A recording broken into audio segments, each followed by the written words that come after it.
Video welcome to B N voice of nation. Patancheru మండలం చిట్కుల్ గ్రామ వడ్డెర కాలనీలో ఆషాఢ మాసం పురస్కరించుకుని పోచమ్మ, దుర్గమ్మ, మైసమ్మ అమ్మవార్లకు ప్రత్యేక బోనాలు సమర్పించి మొక్కులు తీర్చుకున్నారు. అనంతరం హనుమాన్ యూత్ మరియు వడ్డెర సంఘం ఆధ్వర్యంలో తొట్టెల ఊరేగింపు నిర్వహించారు. ఈ కార్యక్రమానికి ముఖ్య అతిథులుగా మెదక్ కాంగ్రెస్ పార్టీ పార్లమెంట్ అభ్యర్థి నీలం మధు ముదిరాజ్ మరియు పటాన్చెరు మాజీ ఎంపీపీ శ్రీశైలం యాదవ్ పాల్గొని తొట్టెల ఊరేగింపు కార్యక్రమాన్ని ప్రారంభించారు. సాంప్రదాయ పద్ధతిలో పోతురాజుల నృత్యాలతో, తోటపాటలతో, భజన సంకీర్తనలతో అమ్మవారి రొట్టెల ఊరేగింపు కార్యక్రమాలు నిర్వహించారు. ఈ కార్యక్రమంలో మెదక్ పార్లమెంట్ కాంగ్రెస్ పార్టీ అభ్యర్థి నీలం మధు ముదిరాజ్, మాజీ ఎంపీపీ శ్రీశైలం యాదవ్, నరేందర్ రెడ్డి, ఉప సర్పంచ్ విష్ణువర్ధన్ రెడ్డి, వార్డు సభ్యులు వెంకటేశం, మురళి, దస్తాగిరి, వడ్డెర సంఘం జిల్లా అధ్యక్షులు వెంకటేష్, రాజ్ కుమార్, యాద్గిరి, హనుమంతు, హబ్బి, ఎల్లేష్, రాజు, జగదీష్, కుమార్, మారుతి, నాగేష్ మరియు హనుమాన్ యోజన సంఘం సభ్యులు, వడ్డెర కాలనీ సభ్యులు, మహిళలు తదితరులు పాల్గొన్నారు. కాలనీ వాసులు, నివాసులు, గ్రామ ప్రజలు భారీ ఎత్తున పాల్గొని పోలవరం బండి ఊరేగింపు కార్యక్రమాన్ని వీక్షించారు. అనంతరం అమ్మవారి దర్శనం చేసుకుని పోలవరం బండి కార్యక్రమంలో పాల్గొన్నారు.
గ్రామంలో నిర్వహిస్తున్నాం. ఈరోజు మొదటి రోజు మైసమ్మ, అదేవిధంగా వడ్డెర కాలనీలో కాలనీ వాసులు అందరూ కూడా పలారు బండి నిర్వహిస్తున్నారు. అదేవిధంగా ఇక్కడ మా గ్రామంలో ఉన్న నాయకులు అందరూ కూడా పెద్ద ఎత్తున వచ్చి ఆశీర్వాదం తీసుకున్నాం. ఈ అమ్మవారు కూడా ఈ తెలంగాణ రాష్ట్రంలో ఉన్న ప్రజల్ని అందరినీ కూడా సుఖ సంతోషాలతో ఉంచాలని మనస్ఫూర్తిగా కోరుకున్నాం. అదేవిధంగా మా ముఖ్యమంత్రి వర్యులు రేవంత్ రెడ్డి గారికి కూడా అమ్మవారి ఆశీస్సులు, బోనాల పండుగల్లో జరిగిన పూజలు అన్నీ తీసుకొని అమ్మవారి ఆశీస్సులు ఉండాలి. ఎందుకంటే ఈరోజు రైతు రుణమాఫీలో కూడా గతంలో మొన్న ఎట్లయితే ₹1,00,000 రుణమాఫీ ఎట్లయితే చేసినామో ఈరోజు కూడా ₹1,40,000 ఈరోజు రుణమాఫీ చేసినాం. 7 లక్షల కుటుంబాలకు అయింది. అదేవిధంగా రానున్న ఆగస్టు 15 లోపు 2 లక్షల రుణమాఫీ చేస్తున్నాం. ఖచ్చితంగా ప్రభుత్వం మీద దేవుని చల్లించుకోండి. సకాలంలో వర్షాలు పడి రైతులకు అందరికీ కూడా సుఖ సంతోషాలు ఉంటారని, తెలంగాణ రాష్ట్రానికి సుభిక్షంగా ఉంటారని, అదేవిధంగా దేశ ప్రజలందరూ కూడా చల్లగా చూడాలని మనస్ఫూర్తిగా కోరుకుంటున్నాను.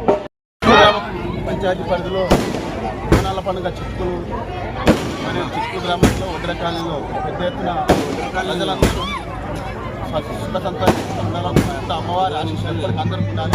ఇదే విధంగా ఎప్పుడు బోనాల పండుగ పెద్ద ఎత్తున జరుపుకోవాలని కోరుకుంటూ అమ్మవారి ఆశీస్సులు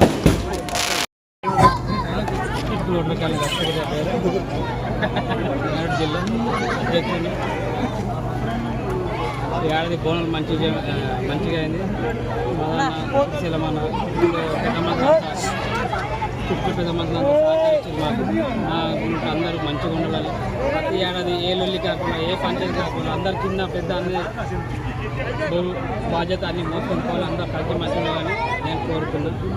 చిత్తూరు